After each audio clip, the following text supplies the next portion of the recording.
Hello, everybody. Welcome to Building Bridges, Discovering Your Path to Peace. Every week we try to have interesting and amazing people on our show. Today is no exception. I want to introduce a lady who has given of herself all over the world, from her heart, from her body, from her soul, from everything that, all the gifts that we've been given as human beings, she has shared. And I'm very proud to call her my friend, Miss Lelle Taffyn in Perth, Australia. Hi, Lelle. Hello, Maxine. I'm very happy to be here. It's autumn here, so I'm well rugged up. It's autumn and it's spring. It's supposed to be spring. It's bloody cold, I'll tell you. Well, it's supposed to be very hot today, which is ridiculous, but I'm delighted. Well, look, I'm right here in Halifax, Nova Scotia. Oh, yes. And I'm sorry to say we don't have Australia right here on the map to show everybody, but it's on the other side. Maps. It's true. Well, Lelle, I just want everybody to know how we met, when we met, where we met, in a very exotic place, Bali, Indonesia. Number of years back now. I don't remember. What year was it, Lil? I have no idea, Maxine. It was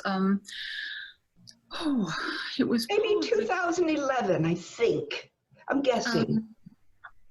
I think so. I think around then, yes, because I've been in Bali for on and off for a couple of years at least. Yeah, me too, actually, because I went there 2009, and then I came back to Halifax for just a short time, and then back to Bali, and it was after that that we met through Daisy, Bali Daisy. The elusive Daisy, the Daisy who disappeared. She did. And but anyway, I'm grateful that she introduced us.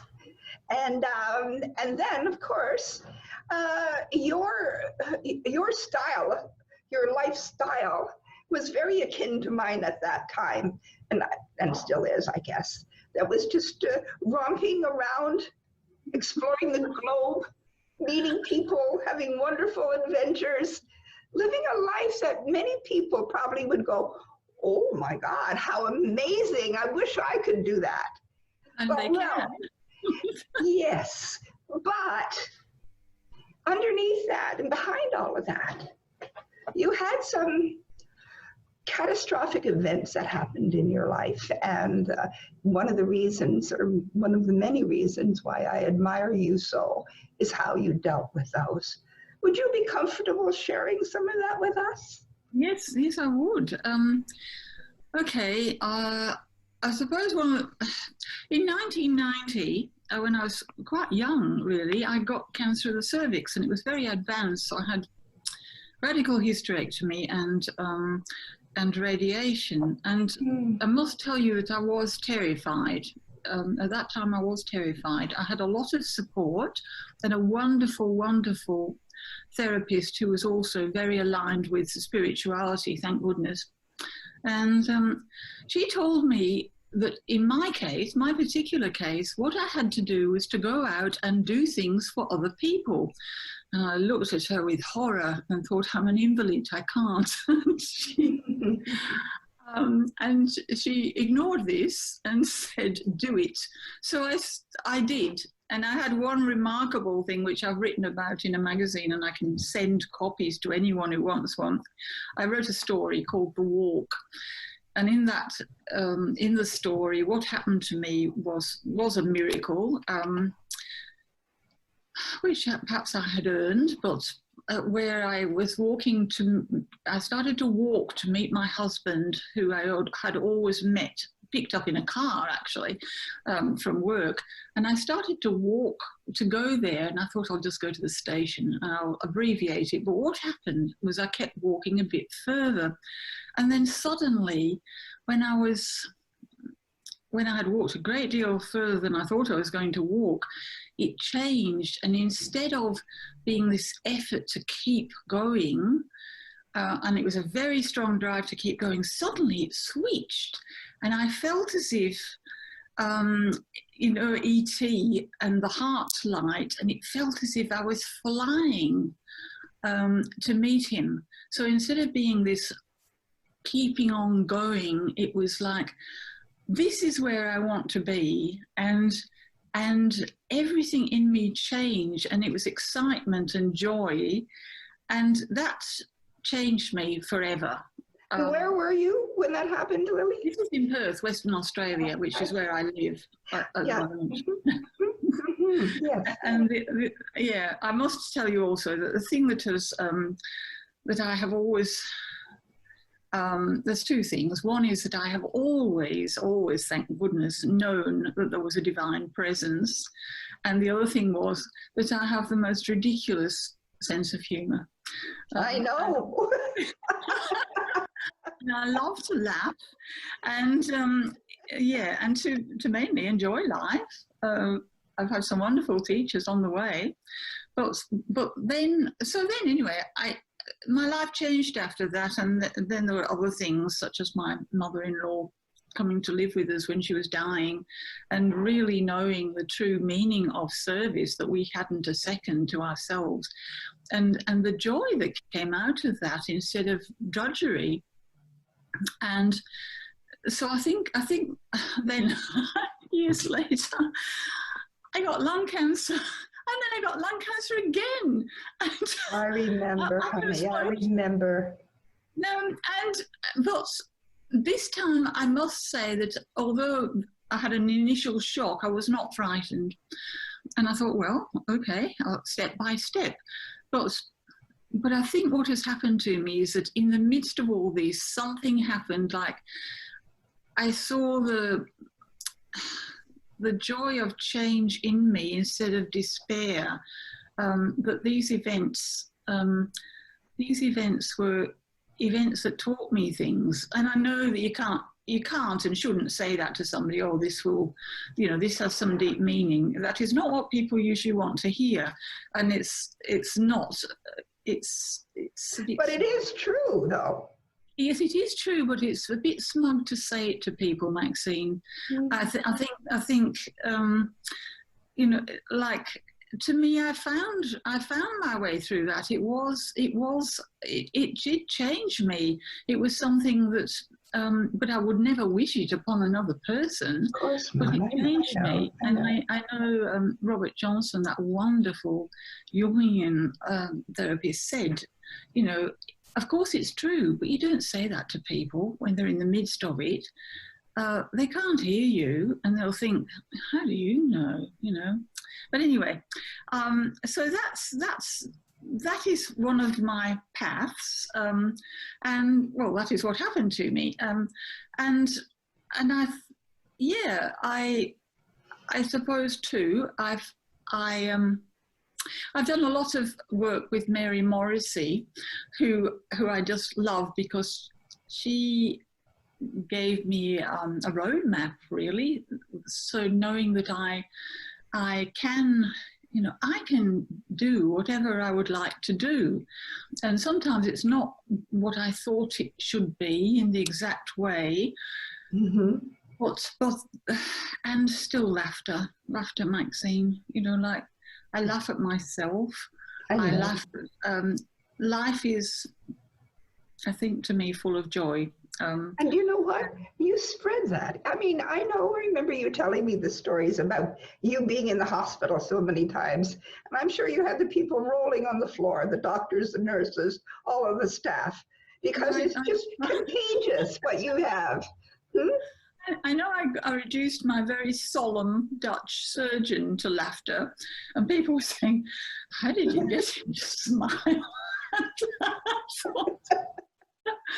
Oh my God! I don't do it on purpose. It just happens. Things. It's natural with you. It's effusive. It just comes out, and that's truly, authentically Lily. And anybody who knows you will verify that. Yes, yes, I have been told I'm hilarious. I think I have a hilarious spirit. I think my spirit is just full of joy and laughter and a sense of humour and just yeah. I suppose I see the world as being quite quirky. It is, Well, you know what else, Lily? yes, You are extremely generous of spirit, but also material things, whatever. You share and give to so many. And I've seen you do that, and I'm just like totally blown away. And it doesn't faze you. It's just like, oh, poop, poop, poop, poop, poop, poop, poop, poop. And that's what I do. well, yeah, I suppose yes. You do. I am generous. I have Very. been very generous, and how, yeah, I'm just wondering. I suppose it comes out of I'm so glad I have a giant heart. I'm, I am so glad I seem to have a limitless capacity for loving and just thinking this person needs this, and I know more will come to me. I have no idea how it will happen, but I do feel very supported by this universe of which we are an essential fragment. You know, like we all are essential to the unfolding of this universe. Patricia Sun said that. She was one of my first wonderful teachers, and yes, she said we're all unique and we are all essential to the unfolding of the universe, and it is our like for us to live our life totally and fully is a gift to the universe and to others and to ourselves, because otherwise I could be moulding away, getting very cross that I get so tired and other things, and wear compression stockings and have other medical issues to do with having that first cancer. And I just do it, and occasionally I have a tantrum. I know that too. I've been on the other end of one. I have tantrums, but yeah, and I do. People say you're too nice, and I think, no, I hope I'm not nice. I know, no, absolutely. Well, you know what? You've earned your stripes, kid. You have.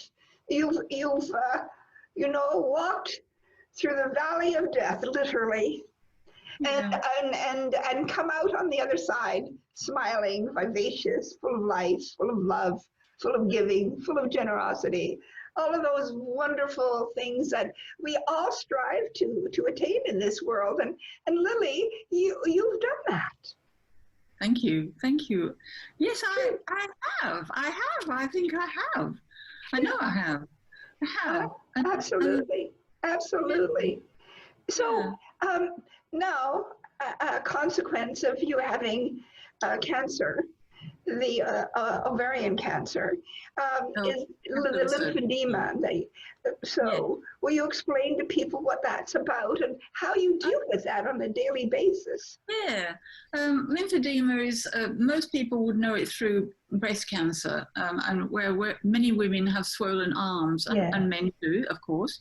And so my cancer was extremely severe. It had progressed a long way, and the pap smear had actually missed it. I had regular pap smears, it missed it, but consequently, they had to remove all the lymph nodes in my pelvis, in fact, right down from my diaphragm down. And so my legs swell, and they swell very severely sometimes, and they're also uneven, which means I wear compression stockings, and I've ended up getting the most wonderful help. You know, like wonderful people have fallen into my lap. But I do have to put on compression stockings and wear them all the time. And sometimes they drive me mad, and I feel like tearing them up. And haven't done yet. Cutting them up, perhaps. But anyway, it's not easy to put them on. And and they rub and all sorts of things. But then I've found various other aids. The other thing is, one of the effects years later of having had radiation is that it damaged everything in my pelvis, like everything. So I've had increasing trouble with my bladder and bowel, and I'm actually incontinent with bladder and bowel. But again, I've ended up with wonderful help, and I manage that. Yes. And I just do. I've improvised and done things that people suggested, and I manage that. And I've got a wonderful urologist who never gives up on me, just never. And then I found a nice bowel man who fills me with gastrostop, and it works. It actually works. Yes. And so my life has improved considerably in that way. But again, it was something you just have to do. You do it. If I want to be I understand. But you do it with grace and a smile and love and acceptance. That's what makes you so unique, my dear friend, Yeah, I usually do it with grace, yes. Like I'm alive. I know I've been a model to others. I've given talks to physio students from all over Australia and Southeast Asia, because it's a very taboo subject, incontinence. And it's hard to talk about that, of course. Well, it's easy for me to talk about it. I don't mind, but I don't mind, and I can be very explicit. Because which also is a gift to others, Lily, because we need to discuss these things. Yes, we do, because I just think there must be so many men and women who are trapped indoors thinking they can't even leave. And they don't talk to their doctors about it, in fact. So that's, And Lily, and not only do you leave your house, but you go all over the bloody world, kid. Okay, so what was your favorite place out of all of the I don't know. This is the trouble. I mean, I've spent a lot of time in Bali and a lot of time in India, right. But I don't know.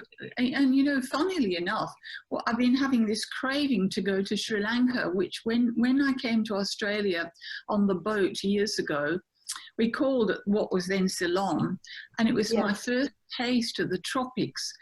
And I fell in love with the scent of frangipanis in a Buddhist temple. Oh. And it was like, I've come home. I thought, I've come home. And so I've recently, and I haven't been to Ceylon, Sri Lanka since then, and I've been having these cravings to go back because I do love the tropics. I love hot weather. Yes, well, you get lots of frangipanis in Bali. You do, but for some strange reason, although I love Bali and have many friends there, it never felt like, it was never quite home in the sense that Ceylon was, and other places that I've visited just briefly.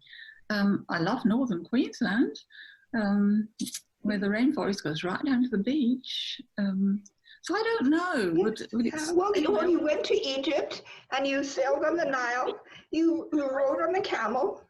I did. I went with Mary Morrissey on a wonderful, wonderful pilgrimage to Egypt, and did everything because my walking is affected by the lymphedema quite a lot. Up until now, I should say. Up until now, it has affected me, and I did everything, and it was actually quite a physically strenuous tour, which I didn't realise, but I did everything. I even got to the top of the inside of this pyramid, where everyone was meditating, and when I appeared, it was so funny because a couple of people clapped in the middle of the meditation because I'd arrived. But I did. I got there, and I was so delighted. And I knew I would get there, but I got there. And marvelous. Wow. Lovely friends throughout the world. I must admit that for me, Facebook has been a treasure. I know it's not for some people, but you and I met through Facebook indirectly. I mean, we did. It was through The Vanishing Daisy. And Was it on Facebook? yes, Was it a message was on Facebook? Was it? Yeah. Yeah, because Daisy had vanished, and I remembered your name and as one of her friends, and contacted you to say, did you know what had happened? And I was in Bali at the time, I think, so we met in Ubud. Yes. Yes. In that I remember having breakfast outside my little house, overlooking the jungle. Yes, yes. It was so lovely. I liked that a lot. Yeah, I love the jungle in Bali, and I have family in Bali.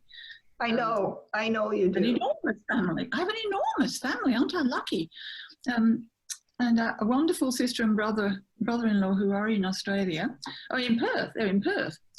And Facebook has also brought it's increased the closeness with my sister and brother-in-law enormously, which again is something quite unforeseen.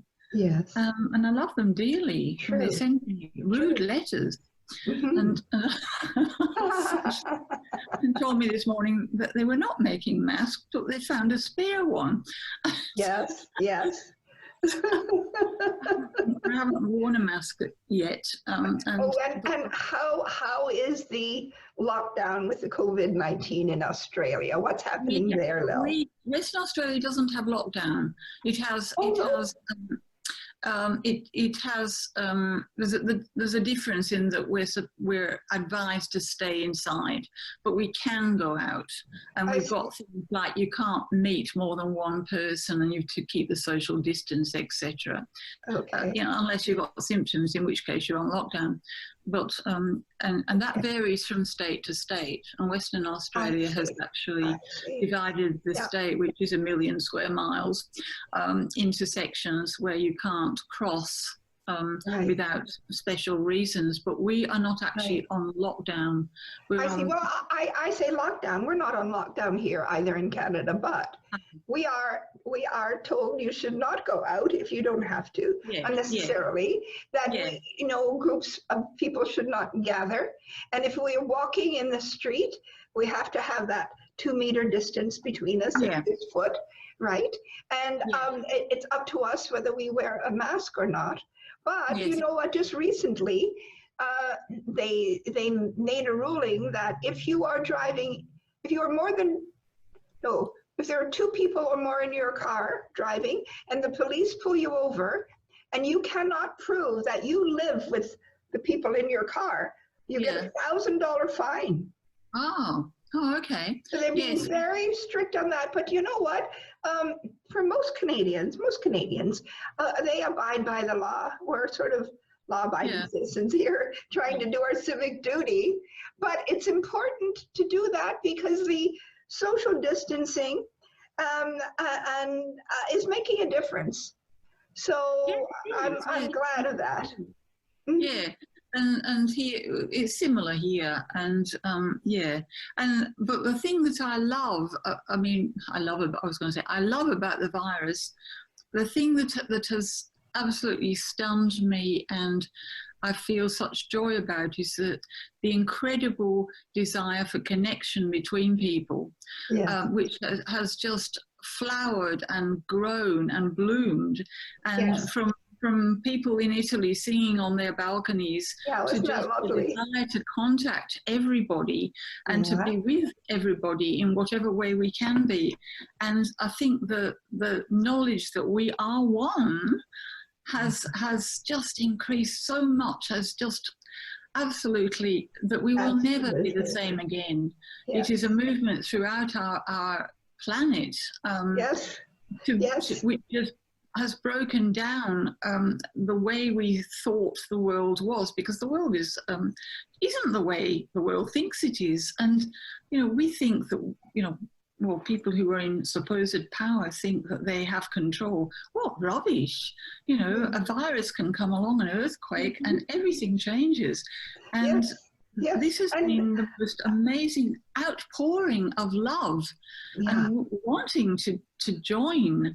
It's an opportunity for us to learn lessons, grow, and become more humane, not only with each other, but with animals, with the rest of the world, and the plants, the trees, the oceans, all of those things that we have abused and neglected. Yes.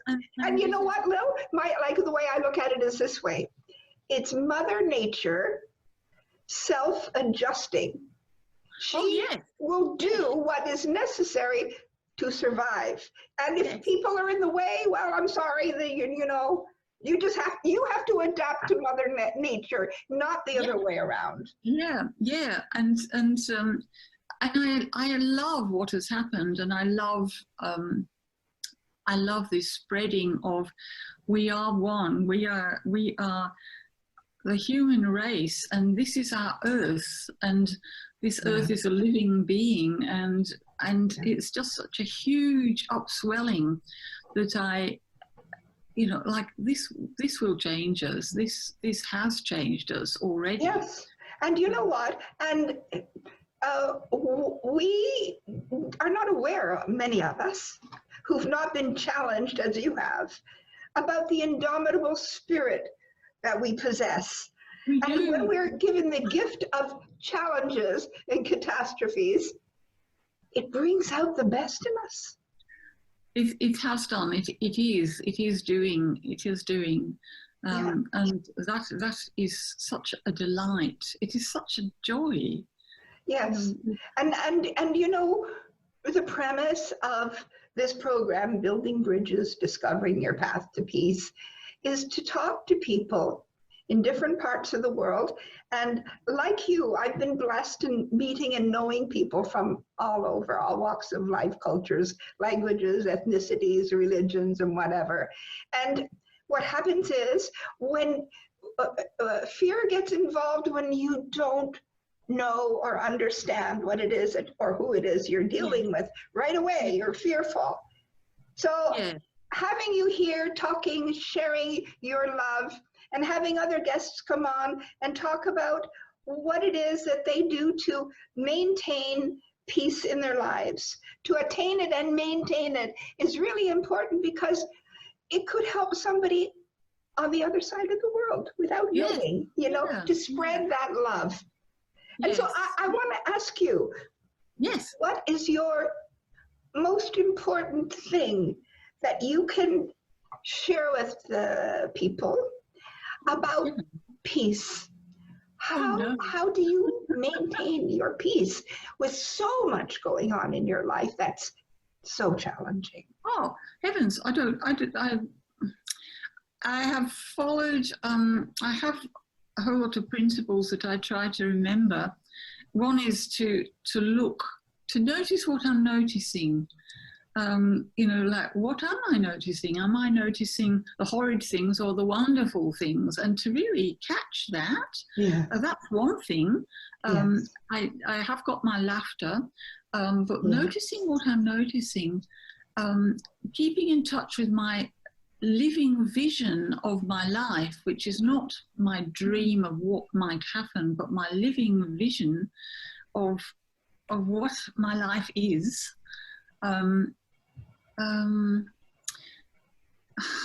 Service is actually service and gratitude, of course, just gratitude for all that I've got, and focusing on that, not what I haven't got.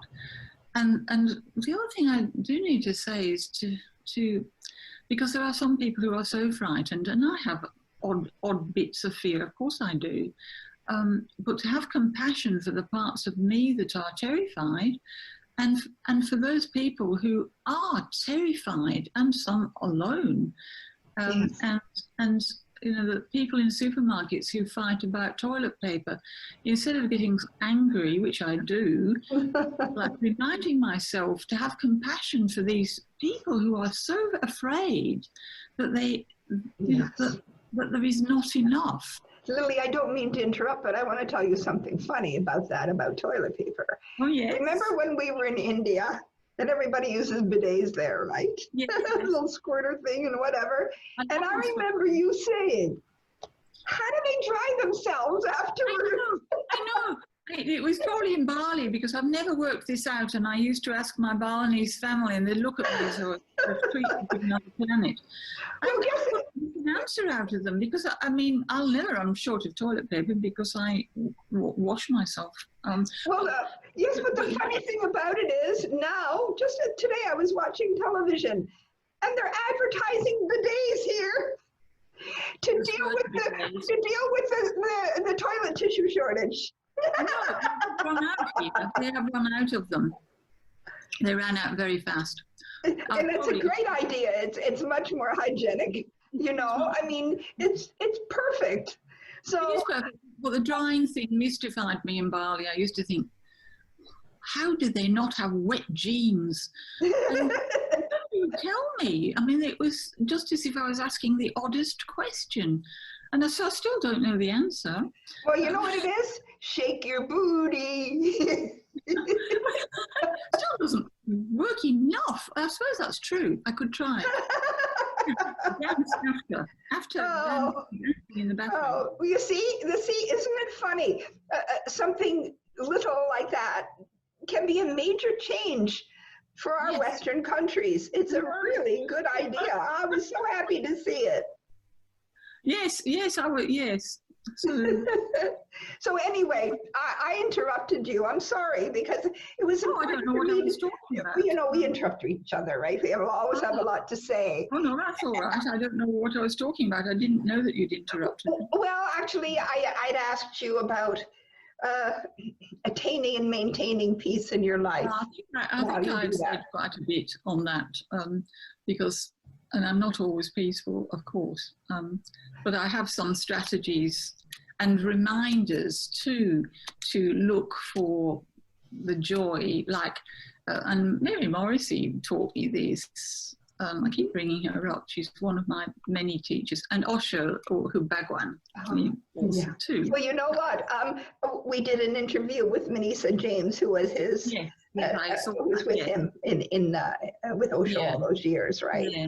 And so it's very interesting that you and I had discussed him so much over the years that we've known each other. And you were actually in Oregon when he was there, but he was speaking at that time, right? No, he wasn't speaking, but that didn't really make any difference. It was. No, I understand. It's just his presence, his aura, his energy, right? You ladies are so lucky. I would love to have done that. But anyway. It was amazing. Oh dear. Well, my sweet friend, I am so delighted that finally, after a few attempts, we got together. All right then, my sweet. So rest well now. Oh no, it's morning there. Have a beautiful day. I'm going to rest well. It's right here. It's a new day here. A new day is dawning. Yeah. Yes. All right. Namaste, sweetheart. Namaste.